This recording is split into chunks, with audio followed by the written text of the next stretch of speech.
Hello நண்பர்களே, welcome to mix media. இந்த தீபாவளிக்கு ரொம்ப சிம்பிளான ஒரு ஸ்வீட் செய்ய போகிறோம். இந்த ஸ்வீட் செய்யறதுக்கு ரொம்ப இன்க்ரீடியன்ஸ் தேவையில்லை, அதே சமயம் நிறைய எஃபர்ட்டும் போட தேவையில்லை. இந்த சிம்பிளான ஸ்வீட் ரெசிபி பேர் 7 கேக். இந்த 7 கேக் எப்படி செய்யலாங்கிறத பார்க்கலாம். வாங்க வீடியோக்குள்ளே போகலாம். ஃபர்ஸ்ட் இந்த 7 கேக் செய்யறதுக்காக 1 கிளாஸ் கடலை மாவு எடுத்துக்கலாம்.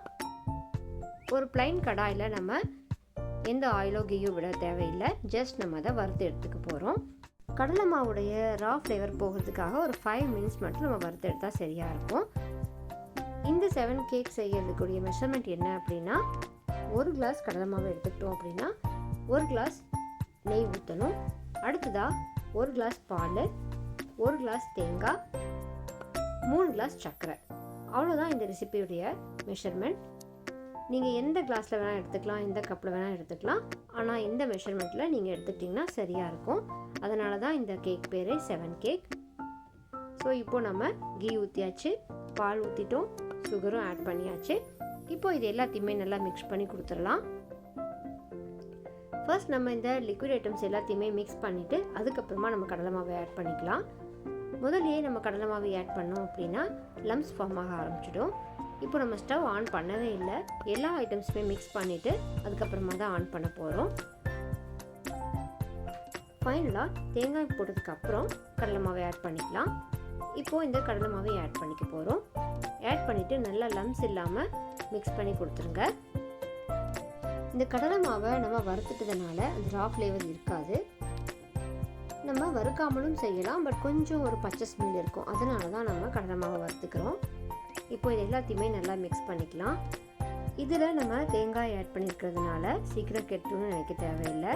ஏன்னா நல்லாவே நம்ம மிக்ஸ் பண்ணி வணக்கி எடுக்கும் பொழுது தேங்காய் நல்லா வெந்துடும்.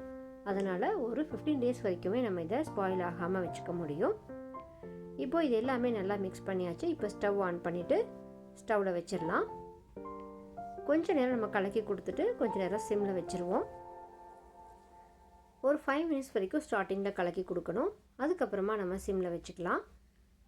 மீன் டைம் நம்ம ஒரு பிளேட்டில் கீ அப்ளை பண்ணி ரெடியாக வச்சுக்கலாம். இப்போ பாருங்கள், நம்ம கொஞ்சம் நேரம் கொதிக்க விட்டாச்சு. நல்ல ஒரு பபிள்ஸ் ஃபார்ம் ஆக ஆரம்பிச்சிருக்கு. இப்போ நம்ம ஸ்டவ்வை ஃபாஸ்ட்டில் வச்சுக்கலாம். நல்லா பபிள்ஸ் ஃபார்ம் ஆகி கீ எல்லாமே வெளியில் விட ஆரம்பிச்சிருக்கு. இன்னொரு 5 மினிட்ஸ் ரெடி ஆகணும். மேக்ஸிமம் இந்த ஸ்வீட் செய்யறதுக்கு நமக்கு ஒரு 15 மினிட்ஸ் இருந்துச்சுன்னா போதும், குயிக்காக ரெடி பண்ணிடலாம்.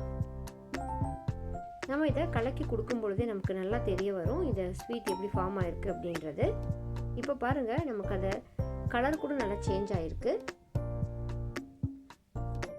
இப்போது சைட்ஸ் எல்லாமே நல்லா லம்ஸ் ஃபார்ம் ஆகாமல் பபிள்ஸ் விட்டுட்டு சூப்பராக ரெடி ஆகிடுச்சு. அந்த பபிள்ஸ் சைடில் விட ஆரம்பிச்சிருச்சுனாலே நமக்கு இப்போது ரெடி ஆயாச்சு. இன்னொரு 5 மினிட்ஸில் இறக்கிடலாம். நம்ம கரண்டியில் மூவ் பண்ணும் பொழுதே பார்த்திங்கன்னா அந்த பாத்திரம் நமக்கு தெரிய ஆரம்பிக்குது. பாத்திரத்தை விட்டு வெளியில் வர ஆரம்பிச்சிருச்சு. இன்னொரு 5 மினிட்ஸ் நம்ம மிக்ஸ் பண்ணி கொடுத்தோம்னாலே நம்மளுடைய இந்த பர்ஃபி சூப்பராக ரெடி ஆகிடும்.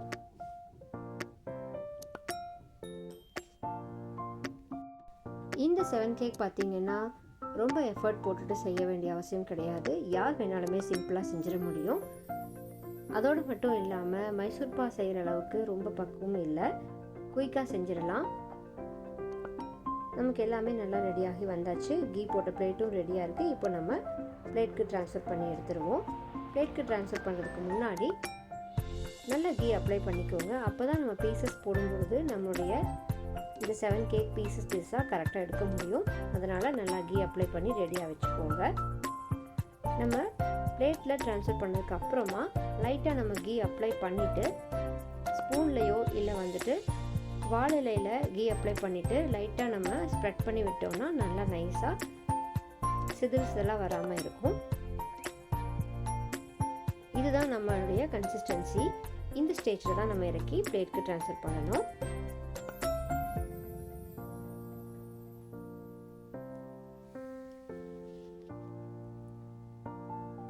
பிளேட்க்கு ட்ரான்ஸ்ஃபர் பண்ணிவிட்டு பிளேட்லேருந்து அப்படியே கரண்டி விட்டு மூவ் பண்ணாமல் லைட்டாக டேப் பண்ணி விட்டிங்கனாலே அதுவே ஸ்ப்ரெட் ஆகிடும் ஈவனாக.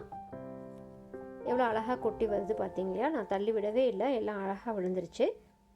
இந்த மாதிரி ஒரு கன்சிஸ்டன்சியில் தான் நீங்கள் ஆஃப் பண்ணணும்.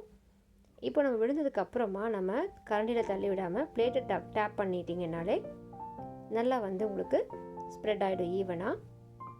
ஒரு 5 to 10 மினிட்ஸ் வரைக்கும் நம்ம ஃபேனில் ஆற விட்டுட்டு அதுக்கப்புறமா பீசஸ் போட்டுடலாம்.